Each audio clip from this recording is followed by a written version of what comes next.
남각정 다락방 TV입니다. 오늘도 저의 다락을 찾아주셔서 감사드리고요. 사연 시작해보도록 하겠습니다. 안녕하세요. 저는 대구에 사는 30대 남성입니다. 저희 와이프는 길을 가다가 보면 사람들이 한 번은 뒤돌아볼 만큼 얼굴이 예쁘고요. 그래서 며칠에 한 번씩은 헌팅을 당하는 사람입니다. 저는 그런 와이프를 정말 행운처럼 만나게 되어서 주변에서도 저보고 전 세계 나라를 구했다고 말을 할 정도였습니다. 와이프랑 저는 부모님끼리 알고 지내는 사이였기 때문에 어려서부터 많이 봤었고 흔히들 말하는 소꿉친구였거든요.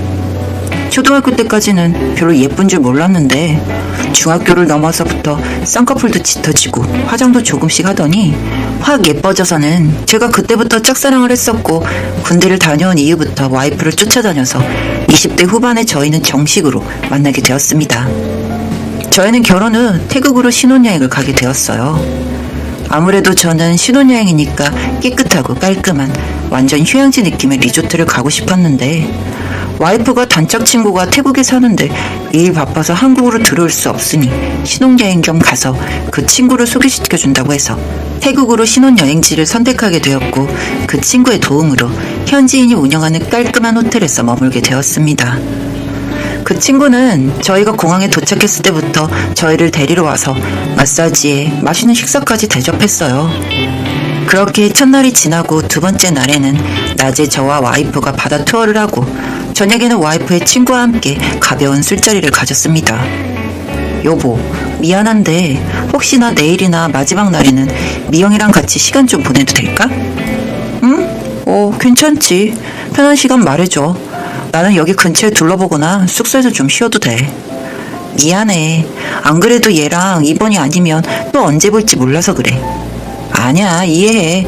몇 년 만에 만난 친구인데 당연히 그럴 수 있지. 몇 년 만에 만나는 와이프의 베프를 위해서 저는 기꺼이 신혼여행 일정 중 하루를 비워두었고 와이프는 친구와 번화가에 가서 낮술도 먹고 마사지도 받고 무슨 카페에서 시간도 보냈습니다. 혼자서 숙소에 있는 게 조금 쓸쓸하기도 했지만 친구와 함께 즐거운 시간을 보내고 있는 모습을 사진으로 받아서 보니 친구와 시간을 보내게 자리를 비켜준 게 참 잘한 일이다 싶었어요. 그리고 신혼여행 마지막 날은 둘만의 데이트를 즐기고 한국으로 왔습니다. 한국으로 돌아온 이후 저희는 여느 부부들과 같은 신혼생활을 즐겼고 곧 아내에게 임신 소식을 듣게 되었습니다. 아내는 입덧이 심한 편이라 퇴근을 할 무렵이면 아내가 먹고 싶은 리스트를 저에게 문자로 보냈고 저는 가능한 다 사갈 수 있도록 했어요. 사실 다 사가도 집에 도착했을 때 먹고 싶은 음식은 몇 개 없거나 다른 게 먹고 싶기도 했으니까요. 저는 제가 음식을 사가는 노력을 해도 입덧 때문에 못 먹는 아내가 더 안타까워서 최대한 아내의 임신 기간 동안 아내가 편할 수 있도록 곁에서 챙겨주었습니다. 그리고 와이프가 막달이 다 되어갈 무렵에 와이프가 이제 친구들이랑 못 놀 테니 저에게 친구들과 놀고 오라면서 보내준 적이 있어서 친구놈 자취방에서 술을 먹으며 컴퓨터로 축구라도 보려고 했는데 인터넷에 팝업창 같은 게 엄청 많이 뜨더라고요. 혼자 사는 놈이다 보니 동영상 같은 걸 다운받아 보다 보니 이상한 사이트들이 많이 보이나 보다 생각을 했는데 한 사이트가 눈에 들어왔습니다. 이건 뭔데 즐겨찾기까지 돼 있어? 아, 여기 태국 호빠 같은 데래. 유명하다길래 그놈들 얼굴이나 볼까 해서 진짜 태도는데 까먹었네. 지워. 그 화면에는 선수들로 추정되는 남자들의 얼굴이 나와 있었고 나머지 글씨는 태국어라 알아볼 수 없었지만 배너 화면에 들어가는 여자들 중 얼굴은 모자이크 처리를 했지만 저와 신혼여행을 갈 때 입었던 옷과 동일한 여자가 서 있었습니다. 제 와이프가 키가 엄청 큰 편이라 길을 걸어가도 딱 눈에 보이는데 그 여자도 키가 크더라고요. 그 사진을 보는데 어쩐지 쎄한 기분이 들었고 친구놈이랑 술을 먹는 듯 마는 듯 하면서 저는 집으로 왔습니다. 그리고 잠든 아내의 휴대폰을 꺼내서 조용히 거실로 나왔어요. 이런 말을 하기는 좀 그렇지만 요즘 보안이 더 좋아진 건지 안 좋아진 건지 자는 사람의 손가락만 대면 잠금이 풀리니까 편하긴 했습니다.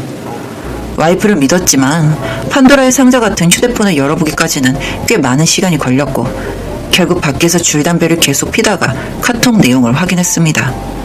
신혼여행 이후로 얼굴을 본 적이 없는 친구이다 보니 카톡 친구들 얼굴을 일일이 확인하느라 찾는데 오래 걸리긴 했지만 결국 그 친구와의 대화를 확인했는데 그 내용이 참 가관이었습니다. 7번 맞지? 맞아. 빨리 하고 와. 끝나고 연락할게. 그 내용이 끝이었고 여기까지는 무슨 내용인지 몰라서 카톡 대화 내용 검색에 7번을 검색하니 모든 걸 알 수 있었습니다. 친구놈 집에서 본 그 사이트가 한국 사람들한테 엄청 유명한 사이트고 예전에 어디서 그 업소에 7번 남자가 유명하다는 글이 본 적이 있나 봐요. 그래서 평소 오빠를 다니던 와이프가 신혼여행을 갔는데 거기가 가보고 싶어서 마침 친구도 있는 태국으로 신혼여행을 간 것이었습니다. 처음부터 목적이 그 성매매 업소를 가는 것이었죠. 카톡 내용을 보다 보니 이제 결혼도 했는데 그런데 끊어야 하는 거 아니야? 결혼도 했고 이번이 마지막이니까 유명하다는데 가보고 싶은 거지. 너 그러다 걸려. 뭐래? 안 걸려. 나 한국 가서 돈 보내줄 테니까 환전 좀 해줘. 어련히 알아서 하겠지. 알겠어. 나는 이제 끊었으니까 근처 카페 가서 기다리고 있을게. 아주 결혼 전부터 단단히 계획을 짜고 간 거였습니다. 사실 처음에는 당장이라도 이혼을 하려고 했습니다. 제가 보수적인 성격이 있어서 곧 죽어도 바람은 안 된다 주의가 있는데 와이프가 그것도 신혼여행지에서 몸을 섞었다는데 제가 어떻게 이걸 받아들이겠어요. 그리고 이혼을 결심하려 했는데 와이프가 지금 임신 중이란 게 생각이 났습니다. 모든 사실을 알고 난 그 뒷날부터 와이프를 똑바로 볼 자신이 없어서 아침 일찍 출근하고 야근이라는 핑계로 한 며칠을 집에 붙어있지 않았어요. 와이프는 일이 너무 바쁜 것 아니냐며 걱정 가득한 연락들을 계속 해오는데 저는 그 며칠 동안 정말 죽을 맛이 없고 오죽했으면 회사에도 병가를 내고 친구 집에서 술을 먹고 쓰러져 자고를 반복했어요. 그러다 그래도 곧 출산 예정일인 게 생각이 나서 다시 집으로 들어갔고 그날 와이프랑 저녁을 먹고 먼저 잠든 와이프를 바라보고 있는데 이제 막 잠든 와이프의 폰이 울려서 저도 모르게 전화를 받았습니다.